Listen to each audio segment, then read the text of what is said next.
প্রিয় দর্শক আসসালামু আলাইকুম। আমি নীরা আজকে আপনাদের সাথে আমাদের আঞ্চলিক একটা খুবই বিখ্যাত আর খুবই সিম্পলভাবে তৈরি করে নেওয়া যায় এইরকম একটা ভর্তার রেসিপি শেয়ার করব।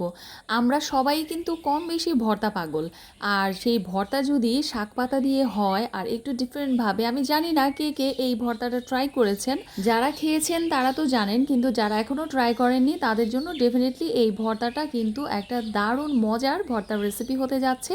তো এই ফাঁকে আমি আমার বাসার এই যে গেটের সামনে যে বাগান বিলাস, ওইখানে ছোট্ট একটা পাখির বাসা, ওই যে দেখেন ঘুঘু পাখি একটা বসে আছে, এটা আমি আপনাদের দেখিয়ে দিলাম।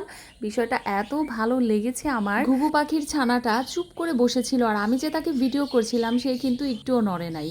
যাই হোক, বাসায় এসে তারপর দুইটা গাছ থেকে কাঁচা আম পারলাম, হুট করে আম ভর্তা খেতে ইচ্ছে করলো, দুইটা আম নিয়ে নিলাম। আর ওই যে ডাটাগুলো আমি বেছে নিলাম, সবুজ সবুজ চকচকে একদম তাজা তাজা ডাটাগুলো, এইটা দিয়ে আমি তরকারি রান্না করব। আর এই যে আম দিয়ে তো ভর্তাই বানাবো।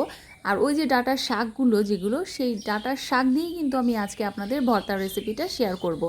তো যেহেতু ভর্তা খাওয়া হবে, লেবু কি না হলে হয় বলেন? কয়েকটা লেবুও তুলে নিলাম গাছে থেকে। ওই যে এত লেবু এসেছে, মানে দূর দূরান্তের যেই লেবুগুলো সেগুলো কাঠি দিয়ে পারতে হয়, বড় লম্বা লাঠি দিয়ে। তো লেবু তোলাও শেষ, মোটামুটি সবজি সব কিছু গুছিয়ে ধুয়ে পরিষ্কার করে নিয়ে এদিক দিয়ে আমি ভর্তা প্রস্তুতি নিতে চললাম। দেখেন আমি এখানে কিন্তু প্লেটে বেশ কিছু কাঁচামরিচ, শুকনা মরিচ আর রসুন আর 3টা চাপা শুটকি ভালোভাবে ধুয়ে পরিষ্কার করে নিয়েছি।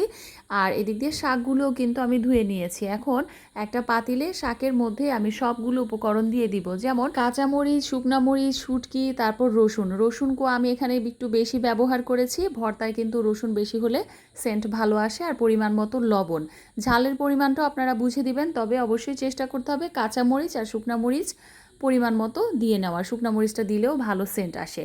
সব কিছু একসাথে এখন আমি সেদ্ধ করে নিব। এই তো সেদ্ধটা করেছি এমনভাবে এক ফোঁটা পানিও দেইনি, কিন্তু জাস্ট ওই শাক থেকে যে পানিটা উঠেছে সেটাই চুলাটা মিডিয়াম লো হিটে আমি ওইটাকে সেদ্ধ করে নিয়েছি একদম টান টান করে। দেখতেই পেরেছেন। এরপর ভর্তার আসল মজাই কিন্তু শিলনোড়ায় বেটে খেলে। তো হাতে পাটা ভর্তা আসলে এটার কোনো মানে বিকল্প নাই। আপনারা জানেন আমরা যতই আধুনিক প্রযুক্তি ব্যবহার করি না কেন, ওই যে শিলনোড়ায় যে বেটে যে ভর্তাটা বানানো হয় এটার মজাই কিন্তু অন্যরকম থাকে। তো প্রথমে আমি ওই যে সেদ্ধ করা উপকরণ সবগুলো বেটে নিয়ে একসাথে, পরে একদম শেষের দিকে 2টা পেঁয়াজ এখানে কুচি করে সামান্য টেলে নিয়েছিলাম, ওইটাকেও আমি বেটে মানে হাফ বেটে নিয়েছি, ওইটাকে আবার মিহি করি নাই পেঁয়াজটাকে। তারপর এই তো বাটিতে আমি পেঁয়াজ বাটাটুকু নিয়ে নিয়েছি, আর ওই যে শাক, তারপর হচ্ছে চাপা শুটকি, ওইটার বাটা তো আগে থেকে আছে পরিমাণ মতো। আর একটু লবণ দিয়ে নিলাম, সেদ্ধ হওয়ার সময় আমি লবণ দিয়েছি, তাই এখানে একটু বুঝে শুনে লবণটা দিতে হবে। আর সামান্য একটু সরিষার তেল দিয়ে আমি মেখে নিলাম। তৈরি হয়ে গেল অমৃতর মতো এই ডাঁটার শাকের ভর্তাটা। মানে আমি যে কি বলবো, ভয়েস দেওয়ার সময়ও কিন্তু আমার একদম জিভে জল চলে আসছিল।